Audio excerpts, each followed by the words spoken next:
भी रखा था। माननीय मुख्यमंत्री जी ने नित्य की भांति आज भी पूरी गहन और विस्तृत समीक्षा लगभग 2 घंटे की हमारे सभी अधिकारियों के साथ, टीम 11 के साथ, चीफ सेक्रेटरी साहब, डीजीपी, सभी वरिष्ठ अधिकारी यथा एपीसी, आईआईडीसी, राजस्व की एसीएस फाइनेंस, प्रमुख सचिव मुख्यमंत्री, सभी लोगों के साथ बैठक की।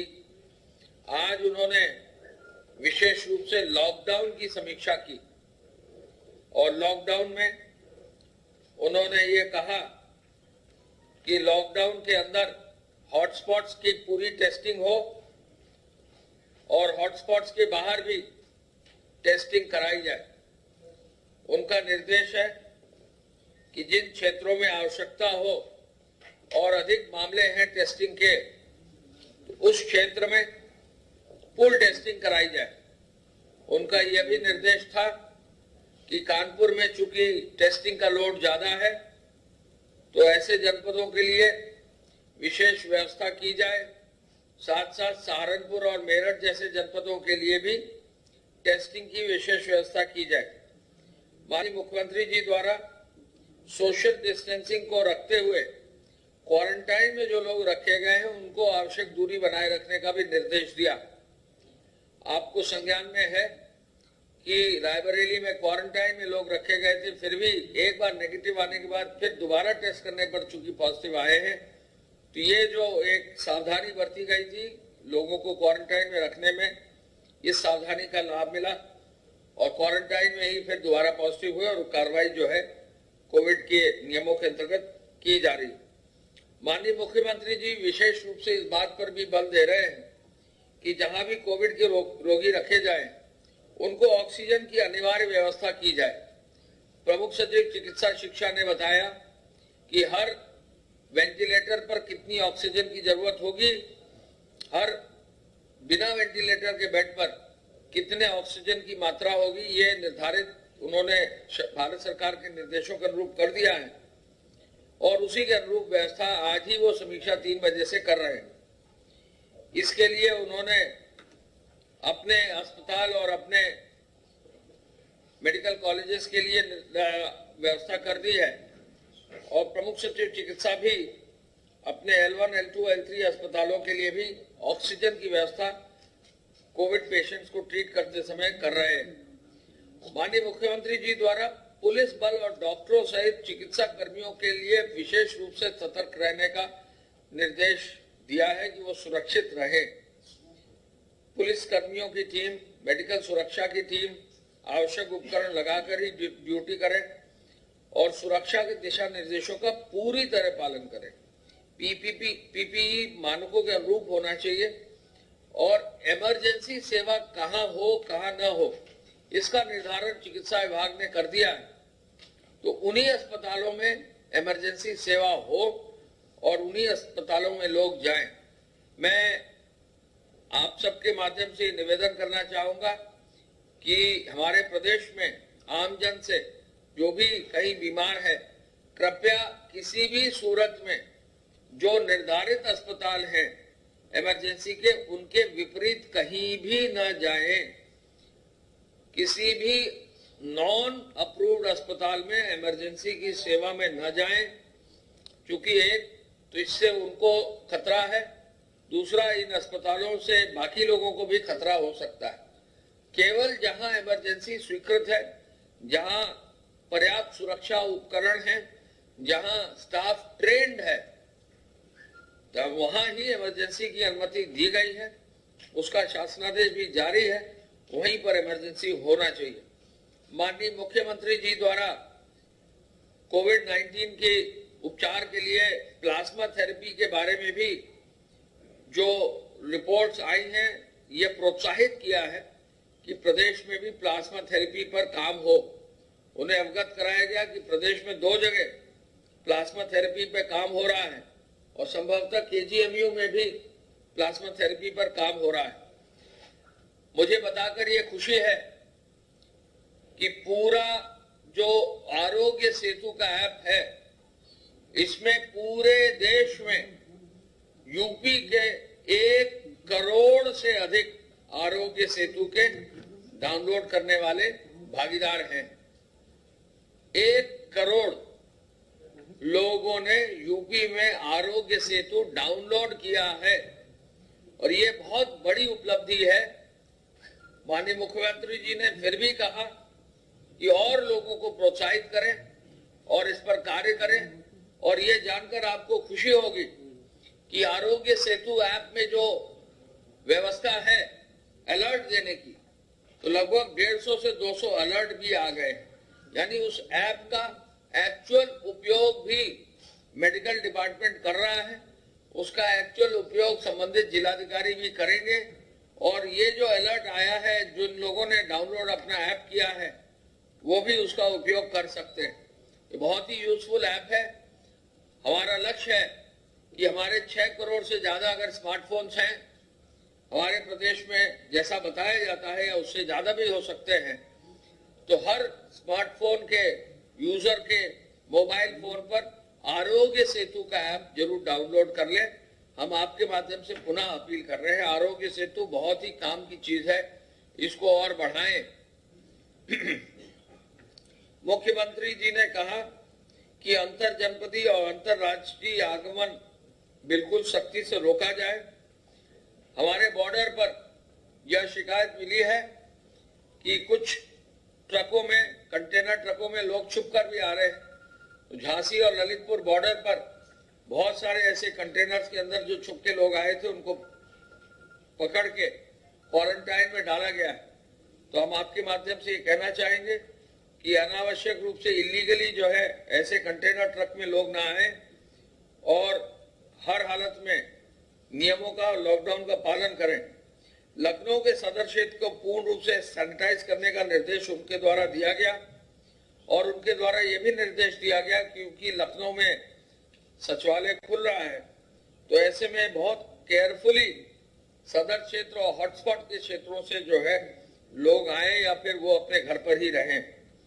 शेल्टर होम्स में घर भेजे गए लोग, साथ साथ कोटा राजस्थान से जो वापस लोग आए हैं, विद्यार्थी आए हैं, उनको मुख्यमंत्री हेल्पलाइन से जोड़ने की व्यवस्था भी कर दी गई है। झांसी के माध्यम से और आगरा के माध्यम से जो बच्चे आए थे उनको प्रत्येक को अब फोन किया जा रहा है और उनसे जो है होम क्वारंटाइन का उनको अनुरोध भी किया जा रहा है और उसका अनुपालन भी किया जा रहा है। मुख्यमंत्री जी ने community kitchen, door step delivery, खाद्यान्न वितरण की भी समीक्षा की। जरूरतमंदों को राशन मिले इसका भी निर्देश दिया। शेल्टर होम और कम्युनिटी किचन में नियमित तौर पर सैनिटाइजेशन हो और मेडिकल टेस्ट कराए जाए। एक बहुत इंपॉर्टेंट निर्देश यह भी दिया गया है, हाल ही में 1-2 दिन 3 दिन में रमजान का महीना शुरू होगा।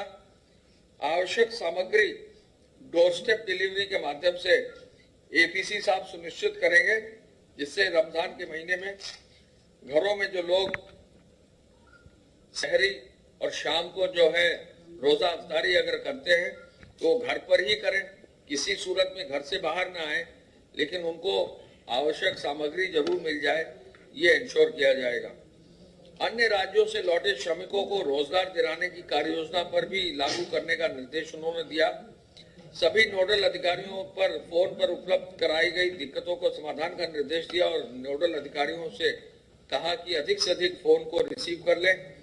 एक व्यक्ति गोरखपुर में खबर छपी है, एक व्यक्ति दिल्ली में, निराश्रित व्यक्ति की डेथ हुई और उसकी बॉडी दिल्ली में थी, तो उन्होंने जिलाधिकारी गोरखपुर को निर्देशित किया है कि वो और नोडल अधिकारी जो दिल्ली के हैं, दिल्ली सरकार से बातचीत करके जिस व्यक्ति की बॉडी और है पार्थिव शरीर है उसको उनके परिवार तक पहुंच जाए, उसके लिए जो भी धनराशि सरकारी हेल्प मिल सकती है वो दिया जाए, ये आदेश भी उन्होंने दिया है।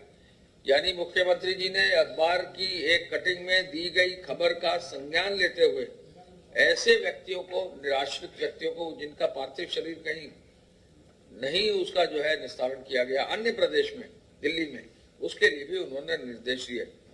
पात्रता के आधार पर 1000 रुपए का भरण पोषण भत्ता, राशन कार्ड के अंतर्गत राशन देने पर भी उनका द्वारा निर्देश दिया है। आपको मालूम है कि उन्होंने परसों आदेश दिया था कि एक्सप्रेसवेज का काम शुरू किया जाए, तो मैं आपको बता दूं कि कल पूर्वांचल, बुंदेलखंड और गोरखपुर लिंक एक्सप्रेसवे का कार्य शुरू हो गया है। पूर्वांचल एक्सप्रेसवे में 4,835 मजदूर 8 पैकेजेस में मौजूद हैं। 4,835, औसतन 10,000 से अधिक मजदूर रहते हैं। तो ये बड़े खुशी की बात है कि इस समय हम 4,835 लोगों को रोजगार गेनफुली दे सकते हैं और उनकी नियमित जो है व्यवस्था हो जाएगी। पूर्वांचल एक्सप्रेसवे की हम ये भी आपको बताना चाहेंगे कि पूर्वांचल एक्सप्रेसवे का कार्य जो है लगभग 42% पूरा हो चुका है और इसमें अब तेजी आ जाएगी। और ये ग्रामीण क्षेत्र में जो निर्माण कार्य की अनुमति है, इससे हम रोजगार भी दे सकेंगे और हम कोशिश करेंगे हर हालत में कि सोशल डिस्टेंसिंग हो और समय समय पर जो वहां पर लेबर लगे उनकी मेडिकल टेस्टिंग और स्क्रीनिंग भी करते रहेंगे। बुंदेलखंड एक्सप्रेसवे के 6 पैकेज में हमें थोड़ा आसानी है, क्योंकि बुंदेलखंड में केस का लोड बहुत कम है। ऐसे में यहाँ पर भी काम शुरू हो गया है और औसत मजदूर जहाँ 6,000 होने चाहिए बुंदेलखंड में, वर्तमान समय में 2,150 मजदूर उपलब्ध है, जो जिनका कॉन्ट्रैक्टर PIU अथॉरिटी इंजीनियर का ऑफिस खोलकर भी हम कार्य कर रहे हैं। तो ये चित्रकूट से औरैया होते हुए इटावा तक पहुंचने वाली बुंदेलखंड एक्सप्रेसवे का भी काम शुरू हो गया है। इस कार्य में भी जो है अब 3 से 4% की हमको प्रोग्रेस मिल गई। गोरखपुर लिंक एक्सप्रेसवे का एक पैकेज का काम गोरखपुर और संत कबीर नगर में शुरू कर दिया गया है और इसमें भी लगभग 488 मजदूर मौके पर आ गए हैं। यानी यूपीडा के माध्यम से ही लगभग 4,835, 2,150, साथ साथ 4,488 कुल मिलाकर लगभग 7,500 लोगों को जो है रोजगार अब हम लेबर को अकेले दे रहे हैं। इसके साथ साथ लेबर के अतिरिक्त जो स्टाफ है, जो इंजीनियर्स है, जो वहां पर नीचे का जो टेक्निकल स्टाफ है, कम से कम 1,000 लोग और होंगे। 8,500 लोगों के रोजगार की व्यवस्था सरकारी हमारी योजनाओं के अंतर्गत होगा। हम इस अवसर पर आज ये भी बताना चाहेंगे कि बदायूं में 10 से अधिक केस हो गए हैं, तो जिलाधिकारी बदायूं ने, जैसा कि मुख्यमंत्री जी का आदेश था, अपने ऑर्डर्स को रिवाइज करके आदेश जारी कर दिया है। ऐसे जनपद जहां 10 से अधिक केसेस होंगे, उनको अपने लॉकडाउन के ऑर्डर्स को तत्काल स्वतः ही रिवाइज करने का निर्देश दिया जाएगा। एक बहुत अच्छी चीज हुई है कि गाजियाबाद और नोएडा में आज बहुत ही कम केस या बिल्कुल 0 केसेस बढ़े हैं, लेकिन गाजियाबाद और नोएडा के जिला प्रशासन और पुलिस ने तय किया है कि दिल्ली बॉर्डर से आने की जो व्यवस्था है उसको बहुत लिमिटेड रखा जाए। तो ऐसे में जो लॉकडाउन खुला है, तो दिल्ली बॉर्डर से बहुत ही लिमिटेड केवल मालवाहक जाने के लिए, डॉक्टर्स को जाने के लिए और बहुत ही आवश्यक सेवाओं को जाने की व्यवस्था रहेगी। उनको आदेश दिया है कि वो अपने जनपदों की व्यवस्था CP Noida, DM Noida, DM और SSP गाजियाबाद को कहा है कि वो स्वतः निर्णय लेकर जो लॉकडाउन के लिए बेस्ट व्यवस्था है उसी को सुनिश्चित करेंगे। अब तक हॉटस्पॉट्स हमारी जो पूरे हैं जनपदों को सब मिला के 348 हो गए हैं। तो ये कार्य भी हमारा तेजी से चल रहा है कि हम हॉटस्पॉट्स के अंदर की व्यवस्था सुनिश्चित करेंगे। ये अब करीब 53 जिलों में हॉटस्पॉट्स हैं। कुछ हॉटस्पॉट्स कम भी हो गए हैं और कुछ जिले उसमें आउटसाइड हैं, लेकिन फिलहाल उनको हमने संख्या उतनी ही रखी है, 53। हम ये भी बताना चाहेंगे कि उद्योग विभाग ने अब तक 570 करोड़ रुपए की धनराशि बांट दी है 38,919 इकाइयों में।